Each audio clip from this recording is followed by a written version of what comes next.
Surat Al-A'raf ayat 160. A'udzu billahi minasy syaithanir rajim. Wa qatta'nahum isnatai asyrata asbatan umama wa auhayna ila Musa idh istasqahu qaumuhu an idrib bi'asakal hajar فانبجست منه اثنتا عشرة عينا قد علم كل أناس مشربهم وظللنا عليهم الغمام وأنزلنا عليهم المن والسلوى كلوا من طيبات ما رزقناكم وما ظلمونا ولكن كانوا أنفسهم يظلمون. Qala Allah azza wa jalla wa qatta'nahum musnatai asyrata asbatan umama. Dan kami, kata Allah, telah membagi mereka menjadi isnatai asyrata, 12 ya. Membagi mereka menjadi 12 ya, asbaton, yakni suku, umaman sebagai umat-umat. Allah Subhanahu wa taala membagi mereka itu maksudnya adalah Bani Israel ya. Dibagi menjadi 12 suku atau kabilah. Ya. Jadi masing-masing ya kabilah atau umat ya tersendiri yang kemudian disebutkan wa auhayna ila Musa, dan kami wahyukan kepada Musa idistasqahu qaumuhu, ketika kaumnya meminta air kepadanya,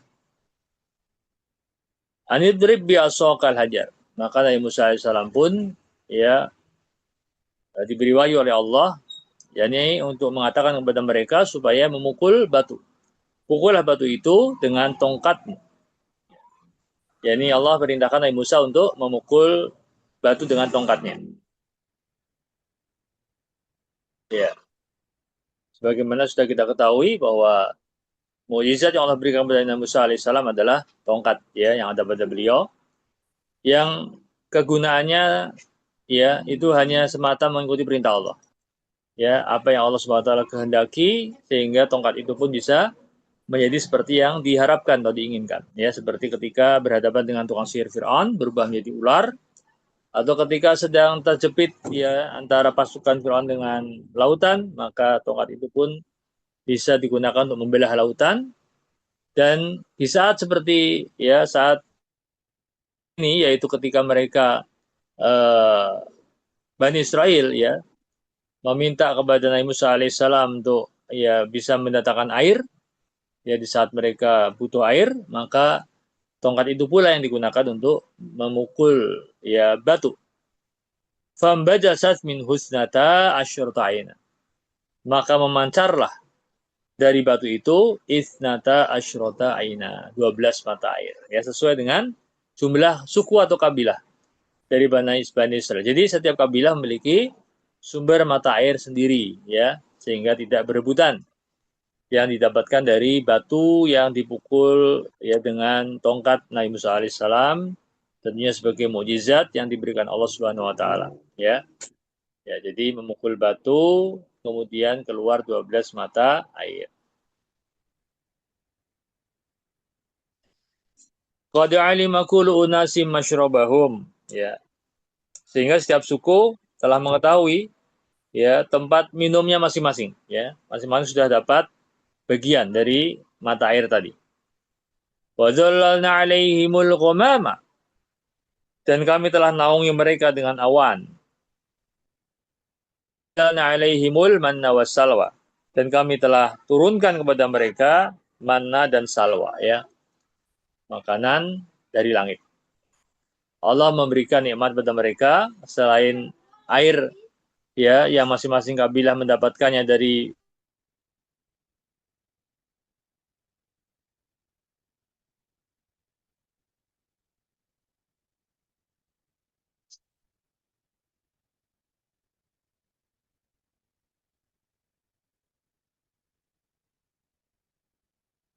Halo, Heng, heng, kita hang. Ustadz. Yang lain mana yang lain? Nggak ada. Nah, ikut hang tuh. Berarti kita yang hang. Oh, kita. Oke. Kita pakai apa? Afwan, putus tadi. Hmm. Ya, kita lanjutkan ya. Tadi sempat terputus. Ah, udah, bagus. Ya, jadi itu nikmat yang Allah berikan, ya, sehingga kemudian Allah berkata kepada mereka, "Kulu min thayyibati ma razaqnakum." Makanlah oleh kalian dari yang baik-baik, ya. Ya ini apa yang kami rezekikan kepada kalian. Makanlah dari yang baik-baik, dari yang Allah rezekikan kepada kalian, ya. Wa ma dzalamuna, tidaklah kami mendolimi mereka, ya. Mereka tidak, nah, wa ma dzalamuna, mereka tidaklah mendolimi kami, walakin kanu anfusahum yadzlimun, tetapi mereka lah yang telah mendolimi diri mereka sendiri.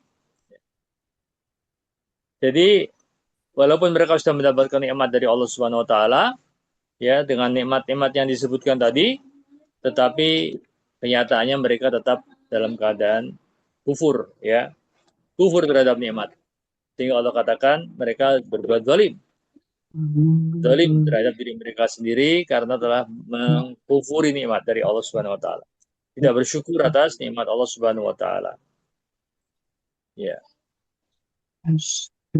Ya, jadi kenyataannya nikmat yang besar sekalipun tidak menjamin bahwa manusia akan bersyukur, ya. Semuanya kembali kepada diri masing-masing, ya. Bagaimana akan menjadikan nikmat, ya, bahkan sekecil apapun, seorang hamba yang bersyukur akan senantiasa, ya, merasa bahwa itu suatu nikmat yang hendaknya, ya, dia betul-betul, ya, bisa jadikan, ya, wasilah untuk mendekatkan diri kepada Allah, ya. Semakin mendapat nikmat semakin dekat kepada Allah. Tapi orang yang tidak bersyukur mendapat nikmat, jangankan yang sedikit, yang banyak pun dia tidak akan bersyukur dan tidak akan mendekatkan dirinya kepada Allah SWT. Tidak menyadarkan dirinya untuk, ya, menjadi hamba yang taat kepada Allah Subhanahu wa taala.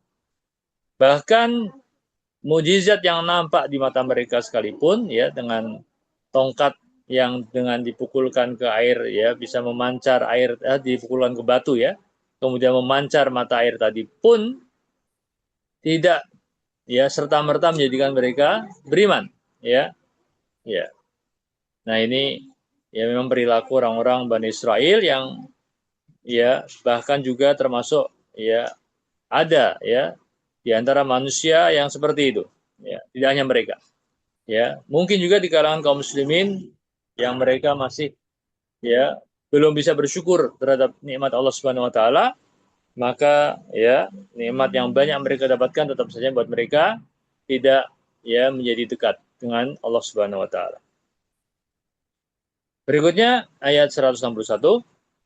وَإِذْ قِيلَ لَهُمُ اسْكُنُوا هَٰذِهِ الْقَرْيَةَ وَكُلُوا مِنْهَا حَيْثُ شِئْتُمْ وَقُولُوا حِطَّةٌ وَادْخُلُوا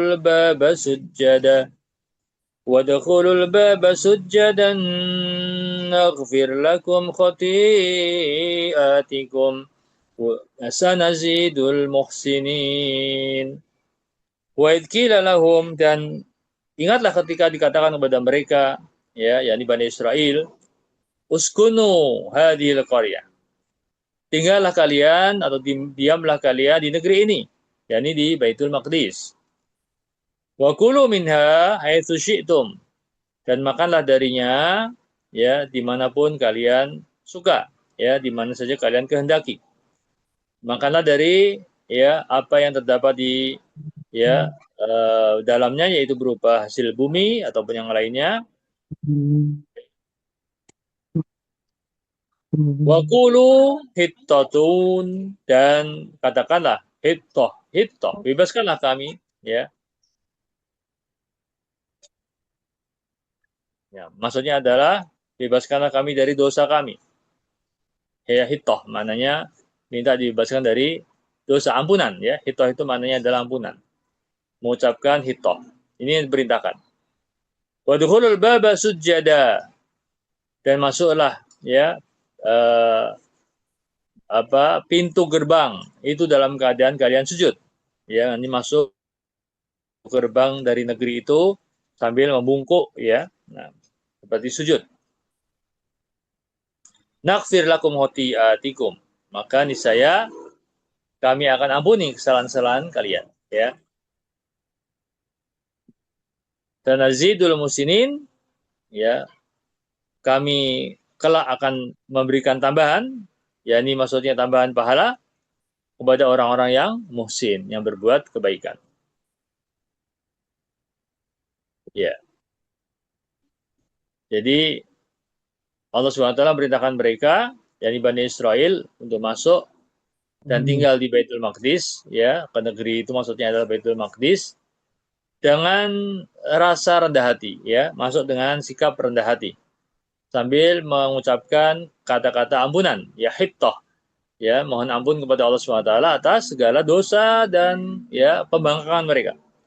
Ya, jadi demikian ya luasnya rahmat Allah dan besarnya karunia Allah sampai-sampai ya mereka yang sudah seringkali berbuat durhaka kepada Allah masih Allah berikan kesempatan mendapatkan nikmat ya.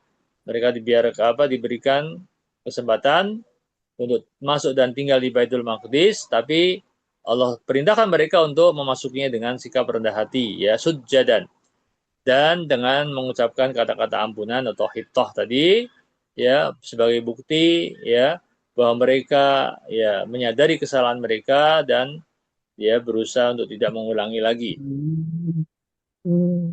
Tapi kenyataannya mereka mengubah ya ucapan itu.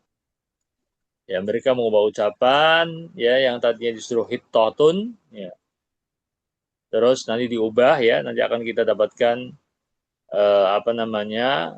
kalimat selanjutnya ya, ayatnya yang dijelaskan di sini ya, dan juga mereka tidak mentaati perintah Allah Subhanahu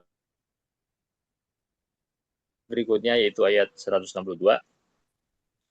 فبدل الذين ظلموا منهم قولا غير الذي قيل لهم فأرسلنا عليهم رجزا من السماء بما كانوا يظلمون.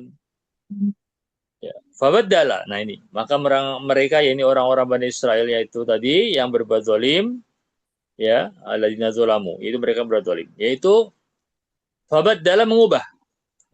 Orang-orang yang berbuat zalim di antara mereka mengubah qaulan ya, mengubah kata-kata. Mengubah perkataan ya, ghairal ladzi qila lahum. Dengan perkataan yang tidak dikatakan kepada mereka. Ya, ini mengubah atau mengganti perkataan yang Allah perintahkan dengan kata-kata yang ya tidak diperintahkan. Ya. Farsalna alaihim rijzan. Maka kata Allah kami menimpakan kepada mereka ya rijzan minas sama ya azab dari langit. Bimakan yazlimun disebabkan ya mereka berbuat kezaliman ya. Nah.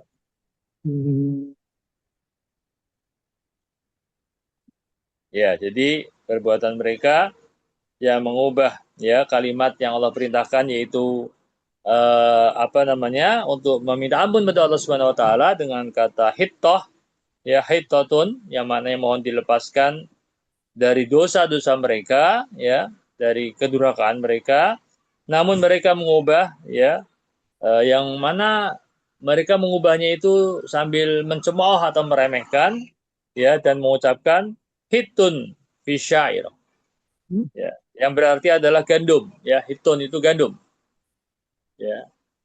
Harusnya mengucapkan hitoh yang mananya ampunan dikali dengan hitun ya yang artinya gandum ya. Nah, ini mereka main-mainkan ya perintah Allah Subhanahu wa taala ya. Dan begitulah mereka Bani Israel ini ya seringkali berbuat ya terus ya kedurhakaan, walaupun sudah diberi nikmat tetap saja berbuat kedurhakaan. Ya, diberi perintah malah mereka mengubah-ubah perintah tersebut ya. Sehingga Allah turunkan azab dari langit. Ya. Ini akibat meremehkan perintah Allah Subhanahu wa taala ya. sehingga Allah mendatangkan adab pada mereka, ya. Karena walaupun perubahannya cuma sebuah kata, ya, sebuah kata, tetapi ya meskipun juga itu kata-kata itu mirip, tetapi maknanya jauh berbeda, ya. Maka perubahan sekecil apapun dalam agama itu bisa menjadikan dampak yang besar, yang ya buruk, ya. Di antaranya seperti yang terjadi pada mereka. Walaupun hanya mengubah kata, tapi itu adalah sesuatu yang merupakan bentuk pembangkangan dari perintah Allah Subhanahu wa taala, ya, dan mencemooh dan atau istihza, ya, terhadap ayat-ayat Allah Subhanahu wa taala. Maka Allah turunkan adab pada mereka. Ya. Di ayat 163, واسألهم عن القرية التي كانت حاضرة البحر إذ يعدون في السبت إذ تأتيهم حيتانهم يوم سبتهم شرعا ويوم لا يسبتون لا تأتيهم كذلك نبلوهم بما كانوا يفسقون was'alhum 'anil qaryah, dan tanyakanlah kepada tentang, ya, tanyakanlah tentang negeri. Maksudnya tanyakanlah kepada mereka, kepada Bani Israel, ya, tentang negeri allati kanat hadiratal bahri, yang mana negeri itu terletak di dekat laut, ya, di dekat lautan. Idh ya'duna fi sabti, ketika mereka, ya, melanggar aturan tentang hari Sabat. Hari Sabtu maksudnya hari Sabat, ya. Ini kisah penduduk sebuah kampung yang Allah sebutkan yang berada di tepi laut, ya. Penduduk yang mana mereka ada dari kalangan Ahlul Kitab atau Bani Israel yang ada di sebuah tempat yang dekat lautan. Ya, Allah SWT telah melarang mereka di hari Sabat atau hari Sabtu untuk menangkap ikan, ya. Ya, dikatakan di sini, ya, itatihim hitanuhum yauma sabtihim syurru'a. Yaitu ketika datang kepada mereka ikan-ikan, ya, ya ini ikan-ikan mereka terapung-apung di permukaan air. Ya, terapung-apung di permukaan air itu di hari Sabtu, ya, pada hari Sabtu. Ya, padahal Allah SWT melarang hari Sabtu atau hari Sabat itu untuk menangkap ikan. Ini larangan untuk mereka. Ya, tapi justru ikannya banyak muncul di hari Sabtu. Wa yauma la yasbituna la ta'tihim. Sedangkan, ya, pada hari-hari yang lain yang bukan hari Sabat, ya, ikan-ikan itu tidak datang. Ya. Jadi ini menjadi ujian bagi mereka. Dilarang menangkap ikan hari Sabtu, tapi justru ikannya datang hari Sabtu. Di hari lain tidak muncul. Ya.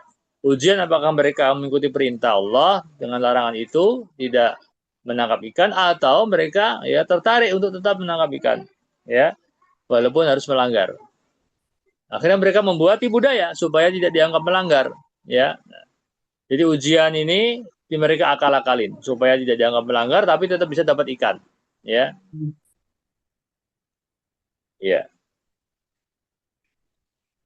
Kadzalika nabluhum bima kanu yafsukun. Demikianlah kami menguji mereka disebabkan mereka adalah orang-orang yang berbuat fasik. Ya. Jadi itu bentuk ujiannya. Nah, lalu mereka membuat budaya dengan cara apa? Menangkap ikan di hari Sabtu tetapi tidak secara langsung supaya tidak disebut pelanggaran, ya. Nah, ini mereka dengan cara di hari Jumat, ya, mereka menaruh ranjau gitu, ya, untuk menangkap ikan. Nah, di hari Sabtu dibiarkan sampai ikannya masuk sendiri ke ranjau-ranjau itu, ya, ke perangkap mereka.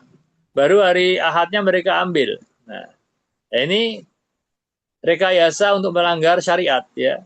Pada dasarnya mereka dilarang mengambil ikan hari Sabtu, maka mereka akal-akalin supaya nampak sebagai pelanggaran. Nah, mereka, ya, menaruh, ya, perangkap di hari sebelum Sabtu dan mengambil ikan yang terperangkap di hari setelah Sabtu, itu hari Ahad. Ya. Nah, ini rekayasa, ya. Nah, tetap saja ini sebuah, ya, pelanggaran, ya, walaupun dengan rekayasa. Mengakali hukum Allah tetap termasuk perbuatan maksiat, ya. Nah, ini kadang banyak orang seperti itu, ya, berusaha mengakal-akali hukum Allah Subhanahu wa taala. Ya. Nah, Jadi ujiannya ini memang seringkali juga datang kepada manusia, kepada kita ini pada titik yang itu kelemahan kita. Ya kelemahan yang kita justru menginginkannya, tapi justru datang ujian padanya. Ya, jadi godaannya nyata ketika kita diuji apakah mau taat atau tidak. Tapi tampak sebagai godaan yang nyata bagi kita. Ini tentunya merupakan suatu hal yang membutuhkan keimanan. Ya, jangan sampai seperti kejadian orang-orang yang Allah sebutkan yang melanggar hari Sabtu, ya, yaitu melanggar untuk tidak menangkap ikan, ya, atau bekerja di hari Sabtu. Karena bagi mereka di Sabtu adalah hari yang khusus untuk ibadah, ya. Nah, cerita tentang pelanggaran ini, ya, nanti akan ada kelanjutannya di ayat berikutnya, ya. Ya, insya Allah kita akan bacakan atau kita sampaikan setelah ya pertemuan berikutnya. Nah, tapi sebelum kita akhiri, ya perlu kita ambil faedah atau poin-poin penting dari ayat-ayat yang kita baca ini, ya, yaitu dari ayat 160 sampai 163 surat Al-A'raf, ya. Yang pertama tentang nikmat, ya, yang Allah berikan, ya, kepada Bani Israel, tetapi mereka tetap saja banyak yang kufur, ya. Ini secara umum juga banyak terjadi pada umat-umat yang lain, ya. Banyak umat-umat, ya, termasuk kita yang mungkin, ya, mendapatkan banyak nikmat tetapi tidak bersyukur atas nikmat tersebut, ya, sehingga ya bisa mendatangkan berkah Allah Subhanahu wa taala, ya. Kemudian jangan sampai kita menjadi orang yang meremehkan syariat, ya, perintah, ya, atau mengubahnya, ya, dengan istiza atau bermain-mainkannya, ya. Ya, mengubah-ubah, ya, sebagaimana orang Bani Israel mengubah kata-kata, ya, hitoh menjadi hitun tadi, ya. Kemudian meremehkan perintah Allah Subhanahu wa taala, dianggapnya itu suatu hal yang main-main, ya, tidak serius, ya. Ya.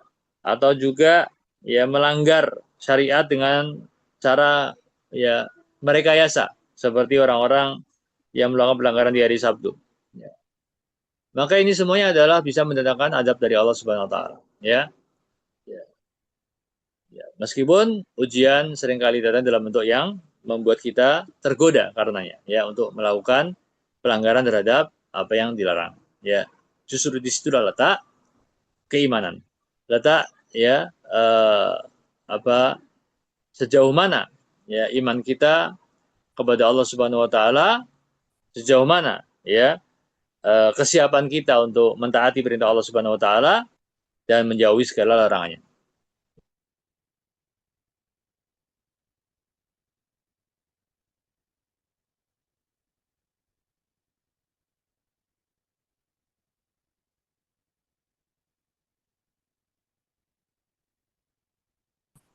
Ya, ada pertanyaan?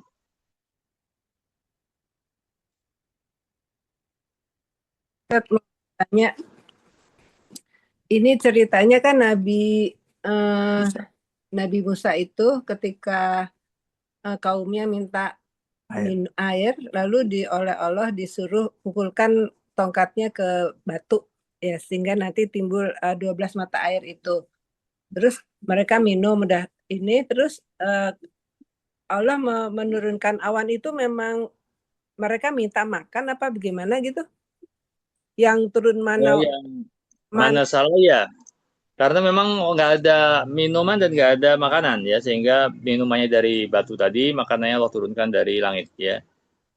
Manna wassalwa, ya. Itu dalam bentuk makanan matang atau gimana Pak Ustaz? Apa sih Ya, penjelasannya sih nggak ada, ya, nggak ada penjelasannya. Dan jelas itu makanan yang bisa siap dimakan mungkin, ya.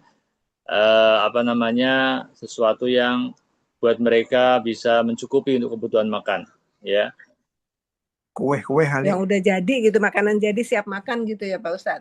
Ya, ya. Jadi kalau menurut para ulama, ya, para ya, misalnya di kitabnya Ibnu Katsir atau kitabnya Imam At-Tabari, mana itu seperti sejenis makanan yang manis sifatnya, ya. Kalau menurut pendapat apa penjelasan mereka, mana itu makanan yang manis yang Allah turunkan dari langit itu, ya. Nah, kalau bentuknya nggak ada kesepakatan, ada banyak, ya, pendapat, ya, karena nggak ada penjelasan yang jelas, ya. Ada yang mengatakan seperti madu misalnya, ya, kan manis. ada seperti apa namanya, ada yang mengatakan bentuknya kayak embun-embun itu tapi manis gitu ya. Jadi turun seperti embun yang ada di daun-daunan atau di tempat-tempat ya tertentu tapi bisa dirasakan sebagai makanan yang manis ya. Ya, wallah alam ya. Yang jelas Kalau itu makanan sal- manis. salwa Pak Ustadz, Nah, kalau salwa itu jenis burung ya. Ini pendapat mayoritas ulama. Mayoritas ulama mengatakan salwa itu sejenis burung atau lebih mendekati lagi sejenis burung puyuh ya. Nah, jenis burung puyuh yang mana mereka ya dari langit ya tentunya lebih mudah ya kalau burung kan bisa diterbangkan. Kemudian yang disebutkan para ulama itu bahwa burung-burung ini mudah ditangkap, makanya seperti burung puyuh, mudah ditangkap, bukan burung-burung yang gesit terbangnya ya. Mudah ditangkap dan memang ya ini makanan yang Allah berikan, makanan yang dagingnya tentu saja lezat, enak ya.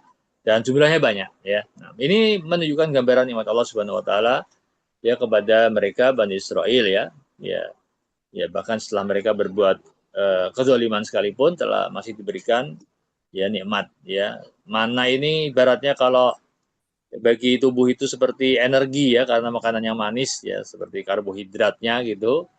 Ya, nah kalau salwa itu ya karena burung ya daging itu berarti untuk ya nilai apa proteinnya ya.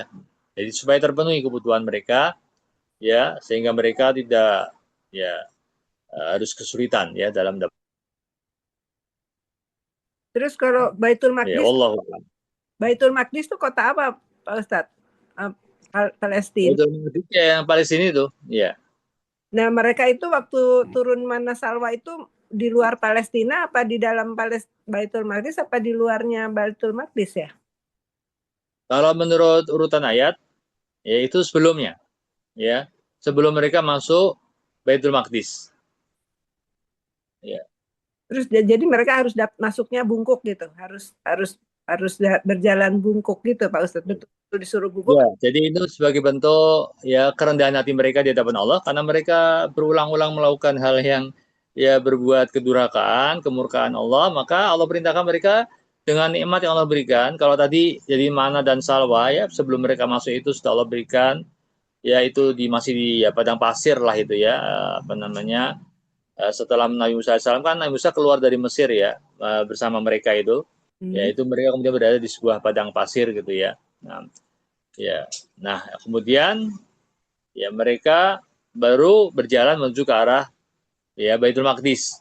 Ya. Itu ya. Disitulah mereka diperintahkan masuk tapi mereka harus menunjukkan kerendahan hati dengan bersujud tadi dan juga dengan memohon ampun dengan mengucapkan kata-kata hittah itu supaya mereka betul-betul tulus minta ampun sama Allah ya sehingga diberikan tempat yang baik untuk mereka ya agar mereka semakin bersyukur ya. Nah, demikian. Wallahu a'lam. Ya. Itu tuh. Jadi mereka tinggal di Palestina dari dulu itu sampai Bani Israel itu sampai sekarang itu ya Pak Ustadz. Ya sebetulnya tidak terus seperti itu ya. Ada masa itu kan masa sudah lama sekali. Ya ada masa kemudian mereka ya berkelana kemana-mana ya. Tidak lagi ada di situ. Ya. Yang Nah, katanya bisa masuk keliling nggak bisa masuk itu ke situ betul ada ceritanya ya Pak Ustadz. iya, jadi kan waktu itu mereka ya setelah mereka keluar dari Mesir, setelah selamat dari Firaun, ya awalnya kan mereka menolak masuk Baitul Maqdis, ya karena mengatakan ada apa itu waktu itu orang-orang yang Bentar. ya Jabbarin ya kaum Jabbarin gitu. Nah tapi mereka kemudian berputar-putar di bedang pasir itu nggak bisa keluar bahkan dari tempat itu selama 40 tahun. Ya disebutkan 40 tahun mereka ya diputar-putar di padang pasir ya nggak jelas nggak tahu arah dan ya mereka bingung ya selama masa itu ya. Nah baru kemudian ya Allah SWT ya berikan tadi ya jalan ya. Yang tadi terus pukul tongkat, terus menasalwa, terus suruh jalan bungkuk masuk ke Palestina itu. Ya ya Ya, ya akhirnya masuk ya Pak Ustadz. ya mereka masuk ke situ Hah? ya. Jadi kalau di surah Al-Maidah yang pernah kita baca ya, tapi mungkin sudah lama sekali, itu waktu itu kan ada perintah masuk ke Baitul Maqdis ya, yaitu setelah selamat dari Fir'aun ya. Nah, karena ya itu yang tempat yang penuh keberkahan yang Allah ya berikan sebagai nikmat. Tapi Bani Israel waktu itu takut dan menolak ya. Ada kaum yang kuat yang Jabarun itu sehingga mereka tidak mau masuk sampai mereka keluar. Padahal Allah sendiri sudah menjanjikan kemenangan kepada mereka ya kalau mereka memang percaya ya. Dan mereka sendiri juga melihat banyak mukjizat ya sebelumnya bersama Nabi Musa alaihissalam. Tapi ketakutan mereka berlebihan ya tidak percaya penuh kepada Allah Subhanahu wa taala dengan janji-janjinya. Ya. Sampai mereka akhirnya berkata kepada Musa alaihissalam ya, "Idhab anta ya warabbika." Pergilah engkau bersama Tuhanmu gitu kan. Jadi mereka mau pergi masuk ya Nabi Musa disuruh untuk pergi bersama Tuhannya gitu ya. Dan berperanglah gitu kan. Kami di sini duduk-duduk saja. Ya. Ini kata-kata yang ya sebenarnya nggak pantas ya. Bentuk pembangkangan. Ya. Dan tidak taat kepada apa yang diberitahu oleh Nabi Musa alaihissalam yang tentunya itu adalah merupakan perintah dari Allah juga. Ya, tentunya ini menunjukkan mereka masih lemah imannya. Ya. Sehingga sampai-sampai Nabi Musa alaihissalam waktu itu berdoa ya Allah ya Rob, ya aku nggak berkuasa kecuali atas diriku dan saudaraku. Ya. Jadi bahwa Nabi Musa alaihissalam berlepas diri dari sikap kaumnya itu. Maka Allah turunkan hukuman ya karena pembangkangan mereka itu. Sehingga Allah katakan negeri itu diharamkan atas mereka selama 40 tahun. Mereka akan tersesat di bumi ya selama masa itu. Berputar-putar ya. Ya, ada yang mengatakan di padang tih tempat ya mereka berputar-putar itu. Ya, nggak bisa keluar dari wilayah itu. Ya, setiap berjalan kemana, muter lagi kembali ke tempat yang semula. Begitu. Ya, nggak pernah keluar dari tempat tersebut. Nah, kemudian generasi yang lama ini, yang membangun ini wafat. Ya, jadi gitu. Bukan mereka yang kemudian ya apa namanya berjalan atau ya berubah, tetapi mereka wafat. Kemudian digantikan generasi yang baru. Yang generasi baru itu lebih beriman, ya keimanannya lebih kuat, ya. Nah, selama 40 tahun tadi, generasi baru inilah yang kemudian siap untuk berjihad, ya, untuk masuk ke Baitul Maqdis, ya. Ya, yang mana waktu itu sudah bukan Nabi Musa alaihissalam lagi ya. Waktu itu sudah ada ya seorang yaitu siapa yang sepatu saya ceritakan? Nabi siapa namanya? Eh, lupa siapa namanya? Ya. Ya, Zakaria bukan? Bukan, bukan. Yang pengikut Nabi Musa alaihissalam juga, ya. Nah, dialah yang kemudian memimpin, ya, pasukan yang untuk masuk ke dalam Baitul Maqdis. Ya. Nah, jadi ini proses mereka ya, prosesnya apa namanya ya merupakan bentuk sebetulnya ya bentuk pendidikan Allah Subhanahu Wa Taala ya untuk bagaimana mereka berubah, ya. Oh, Sehingga yang bukan masuk ke Baitul jalur. Maqdis itu bukan yang pembangkang, bukan yang dahulu. Jalur itu kena. Meskipun mereka yang dapat hukuman ini yang dapat ini mana salwa air naungan ya jadi Allah menghukum mereka tapi Allah tidak menelantarkan mereka tetap diberi makanan walaupun mereka dihukum di tempat itu berputar-putar di situ ya tetapi tetap dapat makanan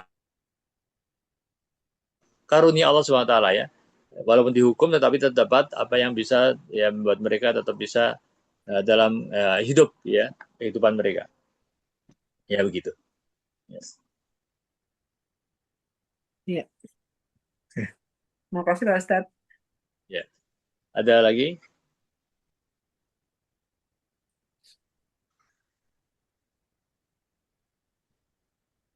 Sudah. ya kembali ya ya Bapak sekalian. Oh ya baru ingat Yusa ya, Nabi Yusa yang waktu itu memimpin masuk ke Baitul Maqdis ya, bukan lagi Nabi Musa tapi Yusa bin Nun ya yang memimpin mereka ya. Nah, Susah ya. Yusa Yusa bin Nun namanya ya. Nah, Itu yang beliau yang meneruskan dakwah Nabi Musa alaihissalam. Ya, Nabi Yusak. Yusa. Siapa? Ya. Sudah ada Masjidil Aqsa belum Pak Ustadz? Masjidil Aqsa sudah ya. Ya. Wallah alam tapi mestinya sudah. karena dari Masjidil Aqsa itu apa namanya, itu Maqdis ya. Iya. Ya harus sudah ada, ya sudah ada, tapi ya kalau yang dijelaskan oleh para ulama itu belum dalam bentuk bangunan seperti sekarang ya. Jadi sudah ada dalam bentuk tempat ibadah saja. Jadi semacam apa, pelataran ya, apa sih istilahnya, apa altar itu ya, tempat ibadah sebagai tempat suci untuk beribadah, tapi bukan bangunan masjid. Ya. Bukan bangunan masjid. Karena Masjidil Aqsa itu ya, ya kan ada hadis ya. Hadis Ini itu Pak Ustadz, oh ini kan berarti hari masih ada hari Sabat segala, berarti kaum kaum Yahudi ya Pak Ustadz? Iya, Yahudi. yang tadi ya kaum Yahudi itu, Kaum Bani yang Israel. bukan Islam ya? Iya, pelanggaran hari Sabat itu kaum Yahudi yang mereka tidak boleh apa, mencari ikan di hari Sabtu. Hmm. Berarti memang Palestina itu tuh memang diakui oleh tiga agama itu menjadi rebutan itu ya Pak Ustadz ya? Merasa Ya, betul ya. Karena memang kesuciannya itu termaktub dalam semua kitab, ya. Semua kitab yang Allah turunkan, ya, baik kepada Musa alaihissalam, Nabi Isa alaihissalam, dan Nabi kita Muhammad SAW, semuanya menjelaskan tentang kesucian kota itu, ya, dengan Baitul Maqdis yang ada di dalamnya. Ya, sehingga ya masing-masing merasa itu bagian dari ya mereka. Ya, sebetulnya intinya bukan masalah siapa ya atau dari suku apanya, tapi masalah keimanan ya, yang berhak untuk ya terhadap tempat itu adalah yang beriman kepada Allah Subhanahu wa taala. Gitu. Ya. Bukan dari satu apa namanya kabilah, suku, atau dari satu keturunan, atau ya satu masyarakat tertentu, ya, tapi adalah keimanan, ya. Nah, kalau waktu itu adalah yang beriman adalah orang-orang apa namanya Yahudi, para pengikut Nabi Musa alaihissalam, kemudian pengikut tadi Yusa bin Nun, ya mereka berhak karena keimanan mereka. Tapi ketika ya mereka sudah membangkang, kemudian mereka mengubah-ubah hukum dan sebagainya, dan mereka kemudian ya tidak lagi beriman, ya, ya mereka nggak berhak lagi. Yang berhak kemudian adalah yang datang setelahnya, yaitu yang mengikuti Nabi Musa alaihissalam. Dan begitu seterusnya, setiap orang yang ya mereka sebetulnya berat dengan keimanannya, kemudian mereka ya tidak bisa ya apa namanya punya hak lagi kalau sudah tidak memiliki keimanan, ya. Wallahu a'lam. Iya, Ustadz. Ya, Taib, sampai sini dulu. Mudah-mudahan bermanfaat, dan ya kalau masih ada yang kurang jelas nanti kita insya Allah kita lanjutkan lagi di kesempatan lain. Baik, Bapak Ibu sekalian, ya kita tutup pertemuan kita sore hari ini. Wassalamualaikum warahmatullahi wabarakatuh wa ala alihi washabihi ajma'in. Subhanakallahumma bihamdik, asyhadu an la ilaha illa anta, astaghfiruka wa atubu ilaik. Assalamualaikum warahmatullahi wabarakatuh.